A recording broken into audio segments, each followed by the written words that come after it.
mengetahui tentang penerapan atau kebijakan busana muslim dan sholat berjamaah di Universitas Muhammadiyah Jakarta.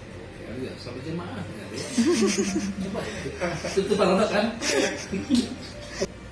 Kalau pengacara di kampus Islami ya Pak, sesuai dengan surat rektor, kalau nggak salah nomor 372 tahun 2018 masih pasal berubah. Ya. Jadi ada banyak poin tentang kampus Islami, diantaranya merokok, busana Islam dan sholat berjamaah. Tapi kami lebih spesifik tugasnya kepada busana Muslim dan sholat berjamaah. Itu ya. Apa pendapat Bapak tentang busana Muslim dan sholat berjamaah di UN? Oke, ada 2 poin kan, busana dan sholat berjamaah. Namun kita bahas itu apa itu, teman-teman ya. Saya tuh termasuk orang yang setuju ya. Contoh tuh nggak mungkin di bawah, pasti di atas. Ya, kemarin malah muncul ide itu. Rektor tuh selama 1 bulan itu sholat berjamaah ke masjid 1 bulan. Setelah itu tinggal di himbauan. Dulu proses berbalik setelah saya ada tim sapa dia itu ngomong tuh sholat jemaah. Kemarin ada usul menarik saya itu matikan semua aliran. Internet matikan, listrik matikan, masih mati. Yang berkaitan dengan misalnya ketika udah ngajar kan, itu kan itu langsung down mati kan, itu kan kayak di Amerika tuh lah kan, shutdown dan mati itu kan, jadi dosennya itu mati nggak bisa kan, listrik tetap hidup kan, tapi jaringan itu kan internet matikan. Jadi siakat, maksudnya matikan siakat itu kan, malah nggak sengaja habis itu mereka itu solusi kata teman-teman itu. Nah sehingga tadi, nah kemudian kedua tadi contoh selama sebulan, saya bilang kita harus karena saya pesimis. Kenapa pesimis? Karena kita sibuk. Jangan rektor semua wali kita boleh kata berapa orang yang sholat jemaah masjid. Tadi saya nggak lihat langsung wali itu. Nah setelah ya kan nggak tahu lah, mungkin ada nggak tahu. Itu misalnya. Tuh salat. Jadi caranya mana sholat jemaah itu teman-teman ya. Semua kegiatan itu betul-betul. Kalau saya sih, ya yang minimal dia 15 menit sebelum waktu azan ya. Tuh, jadi matikan semua itu. Cara yang Islam tidak matikan. Kemudian ada tim sapa ingat pun atau sholat kerja. Kemudian ada masalah busana sama. Masalah busana teman-teman bagi saya tuh sebenarnya ini. Waktu rapat tuh sapa ini. Dosen kita mengingatkan di kelas. Saya termasuk tersinggung gitu. Saya bilang saya ini dosen kerja saya itu di kelas ini. Ini kan tahu kan sengaja kan. Dia mau pakai kan adiknya sebenarnya itu kan. Kenapa karena sempit paksakan itu kan kelihatan semua itu. Tapi di kampus kita kan nggak bisa. Pertama di fisik ya, pertama komunikasi ya teman-teman ya. Pasti itu saja. Tapi saya di kelas persuasi caranya apa? Nah, ketika dia mau jilbab, kayaknya di kelas saya ini kok 1 orang nggak jilbab, itu 1 orang kelas itu kelas saya juga itu nyindir kan. Kenapa ada perubahan sedikit? Terus bilang lagi ya Pak. Ketika yang bersangkutan sebenarnya itu terakhir dulu sebilang sehingga itu alhamdulillah terpengaruh dia pakai jilbab. Saya bilang kamu tambah cantik sekarang mana jilbab itu. Saya bilang artinya apa sebenarnya? Saya beri apresiasi itu. Kalau ada edaran itu kasus. Cuma bagi saya penting ini. Malah memang bicara masalah celana jin ya. Kalau di kondok cara katanya nggak ada celana jin. Itu kan semuanya apa gitu. Tapi untuk fisik selalu susah. Nah bagi saya penting adalah jangan terlalu jangan terlalu menonjol banget. Ya itu yang penting tekan itu teman. Oke, karena kampus kita ini kampus yang tidak mewajibkan jilbab setahu saya. Yang setahu saya kan. Kenapa? Karena nggak ada edaran ketika masuk tuh kampus wajib jilbab satu nggak ada. Yang saya tahu.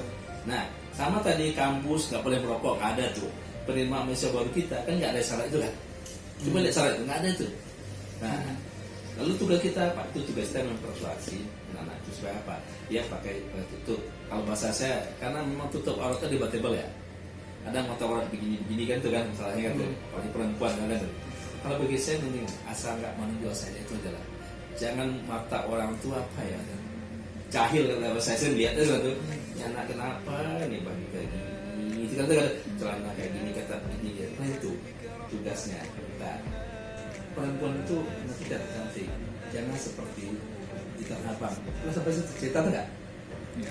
Belum enggak? Tanah Abang, Tanah Abang. Tanah Abang itu semua orang boleh nengok, semua orang boleh pegang, semua orang boleh coba, apa sih kan? Jangan seperti itu kan? Kamu harus seperti yang Pondok Indah. Semua orang nggak bisa masuk ke dalam tuh. karena kita yang masuk rasa paham, dia nggak semua udah masuk. Apalagi udah pegang-pegang, apalagi sudah nggak mungkin. Nah sekarang pilihannya mana? Mau tanah apa atau tidak? Lalu Bapak dengan surat keputusan seperti ini, apakah Bapak sendiri menerapkan budaya kampus Islami Busana Muslim yang Saya berusaha. Oh, Kenapa? Karena saya katakan gini, tapi rapat dengan susah. Karena saya beritahu, nah kenapa? Gitu. Tapi kalau masalah pakaian kita sekarang Anda pakaian itu kan biasa aja kan. Celana jin bagi saya nggak ada larangan ya. Yang kita kan bisa terus saya jin itu sudah maju. Karena saya anak-anak saya. Kenapa? Bagi saya yang penting itu untuk alat kan. Mau pun bagi saya nggak ada masalah dengan pakai jin ya. Saya nggak ada masalah. Asal jinnya jangan jin ketat ya. Kalau jin ketat itu kelihatan kan kata Nabi itu kan nggak boleh kan menyatu di kulit dengan itu nggak boleh. Nah ketat kalau tidak kan. Sehingga buka pun susah narik itu. Itu. Dan kalau salat berjamaah, saya kan berusaha walaupun kadang saya bolong juga kadang.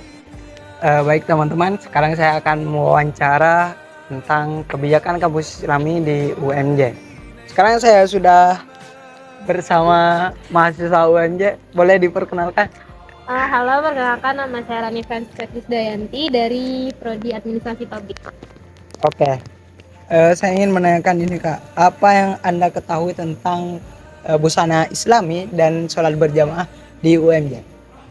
Sebelumnya pernah dengar sih kebijakannya, cuma pastinya seperti apa itu tuh belum tahu banget karena sosialisasinya juga belum pernah tahu guys. Cuma pernah dengar.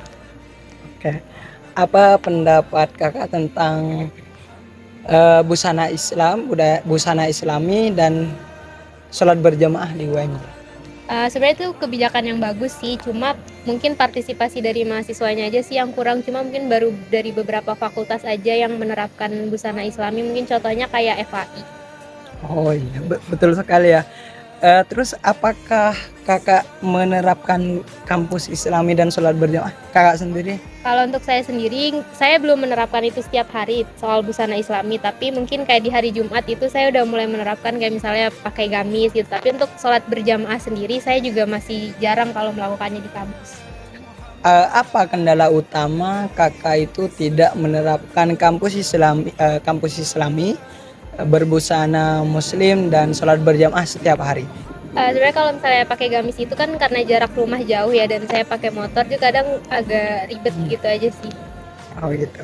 Terus menurut Kakak sendiri apa sanksi yang sesuai dengan kalau misalkan ada yang melanggar dari kebijakan Islam? Sebenarnya itu harusnya ada peraturan khusus ya yang buat mengikat mahasiswa supaya nggak melanggar, dan misalnya kayak ada sanksinya, entah setelah itu dikasih SP atau apa gitu dari pihak kampus atau fakultas itu sendiri. Oke.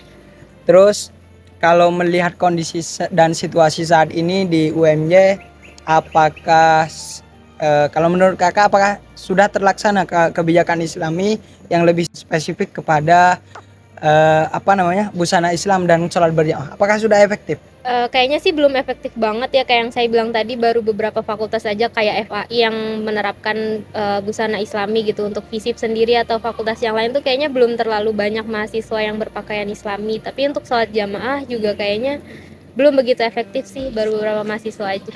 Oke, terima kasih Kakak, mohon maaf mengganggu sama-sama. waktunya. Mungkin itu teman-teman. Sekian.